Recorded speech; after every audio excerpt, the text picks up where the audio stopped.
Hello दोस्तों, आज हम इस वीडियो में एक ऐसे इम्पोर्टेंट टॉपिक पर बात करने वाले हैं जो कि प्रेगनेंसी में माँ और बच्चे दोनों की जान को ख़तरा हो सकता है। जी हाँ, हाइपरटेंशन इन प्रेगनेंसी।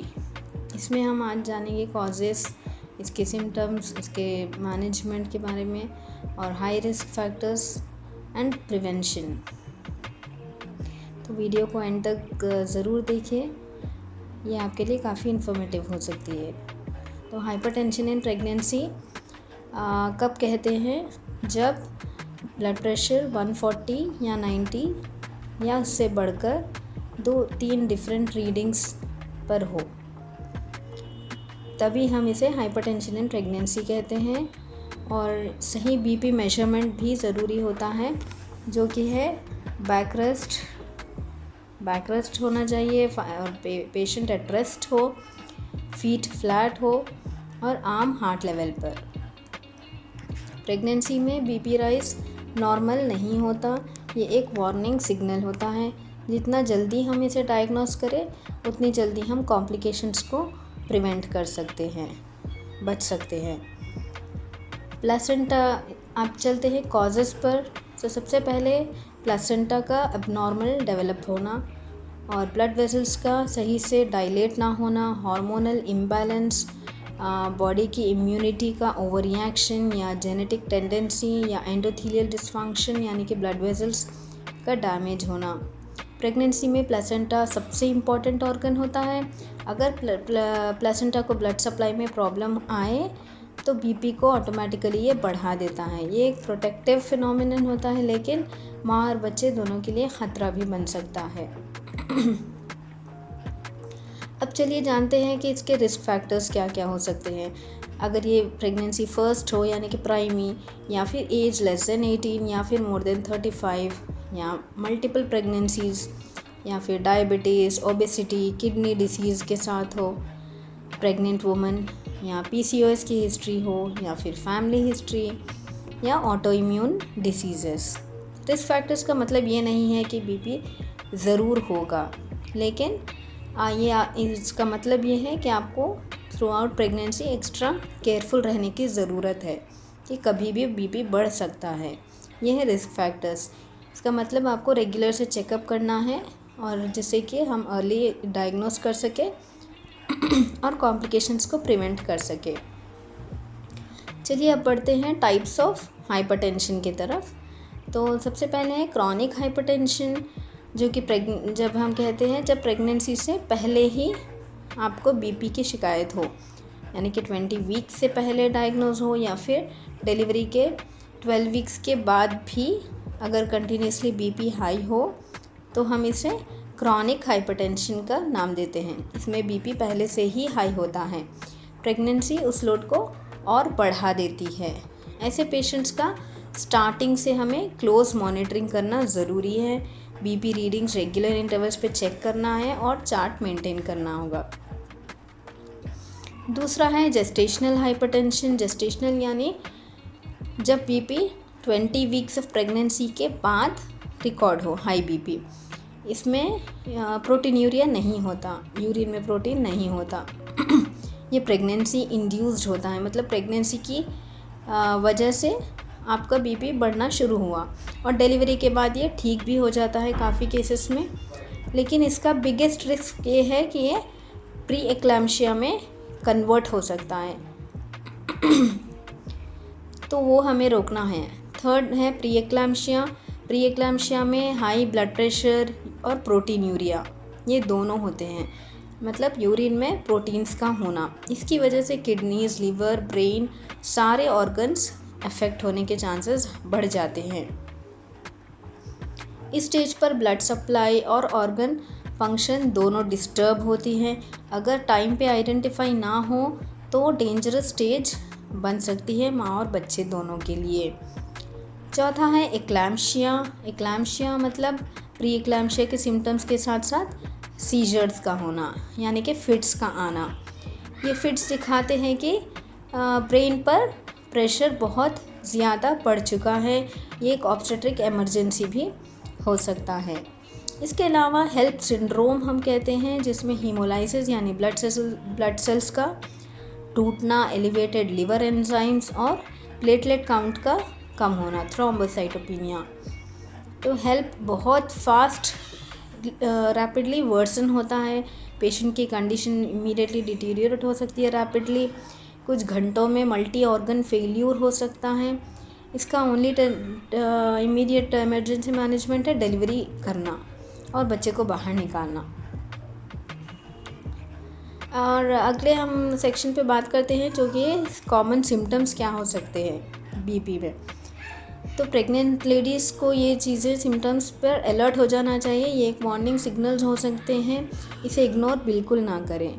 जैसे कि हेडेक होना प्रेगनेंसी में, या फिर ब्लड विजन एकदम मध्यम दिखना, और हाथों और चेहरे पर सूजन आना, सडनली आपका वेट गेन होना, राइट साइड में एब्डोमिनल में पेन होना या वॉमिटिंग, ये सारे हाई ब्लड प्रेशर के साइंस हो सकते हैं, सिम्टम्स हो सकते हैं।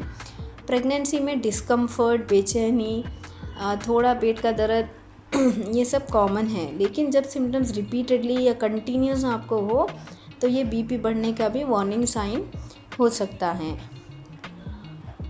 अब बढ़ते हैं सीवियर सिम्टम्स की तरफ, जो कि है विजन लॉस, यानी कि कब पूरी तरह से नज़र ना आना, और सीजर्स, फिट्स आना, या फिर पेशाब का आना बिल्कुल कम हो जाना, यूरिन आउटपुट, और सांस फूलना, चेस्ट पेन होना।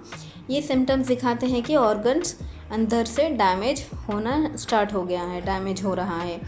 इसका मतलब है कि आपको इमीडिएट हॉस्पिटल एडमिशन की ज़रूरत है। और अगर जब हम साइलेंट सिम्टम्स की बात करें तो इससे कोई ख़ास नहीं होते, कई पेशेंट्स को कुछ फील भी नहीं होता, सिर्फ रूटीन एंटीनेटल चेकअप्स विजिट में ही बीपी हाई मिलता है, इसलिए चेकअप्स ज़रूरी है। अगर हम बात करें स्क्रीनिंग एंड डायग्नोसिस के, तो एंटीनेटल चेकअप के दौरान स्क्रीनिंग ज़रूरी है, जैसे कि बीपी, ब्लड प्रेशर आपका चेक होना ज़रूरी है, और वेट आपका, और आपको कोई स्वेलिंग है बॉडी में, और यूरिन में प्रोटीन्स का होना, और बेबी का ग्रोथ, ये चीज़ें एंटीनेटल चेकअप में स्क्रीनिंग में ज़रूरी है। और रेगुलर एएनसी चेकअप्स में प्रेगनेंसी का बैकबोन होता है रेगुलर एएनसी चेकअप्स, इसलिए हमें पूरे प्रॉब्लम्स अर्ली डिटेक्ट का हम कर सकते हैं, और उसके हिसाब से हम ट्रीटमेंट मैनेजमेंट स्टार्ट कर सकते हैं।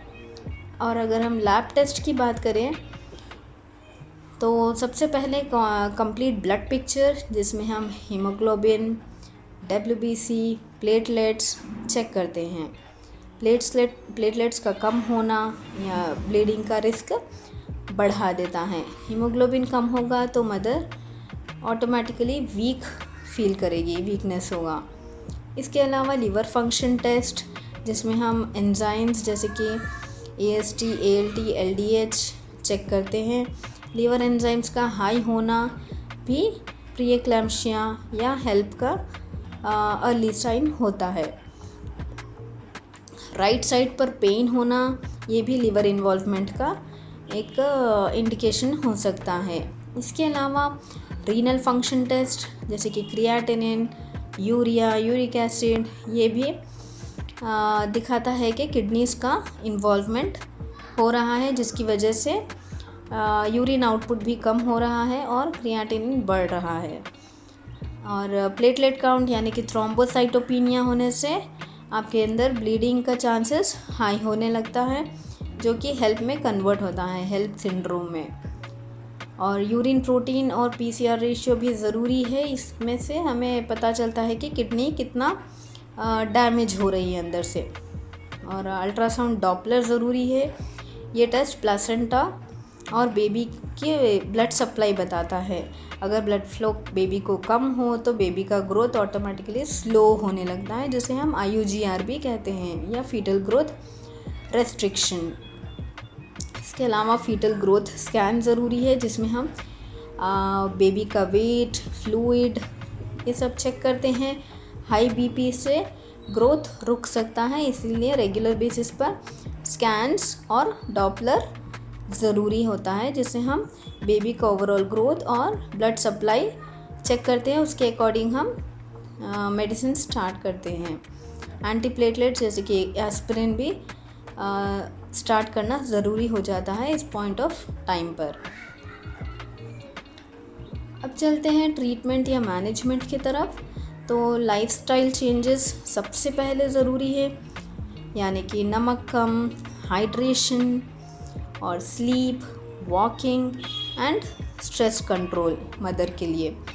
स्मॉल छोटे छोटे लाइफस्टाइल चेंजेस भी बीपी को नेचुरली कंट्रोल करते हैं।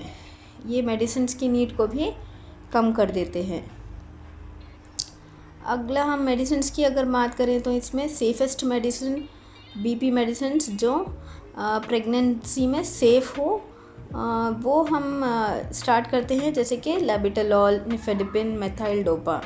ये मेडिसिन्स प्रेगनेंसी में सेफ़ होती हैं। सेल्फ मेडिकेशन बिल्कुल ना लें प्रेगनेंसी में, और दूसरे मेडिसिन भी आप लेंगे तो बेबी को इसका साइड इफ़ेक्ट्स हो सकते हैं। मैग्नीशियम सल्फेट देते हैं हम जब पेशेंट को फिट्स या सीजर्स आते हैं प्रेगनेंसी में। अगर बीपी के साथ फिट्स या सीजर्स आते हो तो एक्लैम्शिया के सिम्टम्स होते हैं, जिसमें हम मैग्नीशियम सल्फेट देते हैं जो कि फिट्स को कंट्रोल करता है। स्टीरॉइड्स अगर डिलीवरी हमें प्री मैच्योर डिलीवरी की प्लान करना है तो उससे पहले हम स्टीरॉइड्स देते हैं, जो कि लंग्स को मैच्योर करने में हेल्प करता है, एंड अकॉर्डिंगली हम प्री मैच्योर डिलीवरी प्लान करते हैं।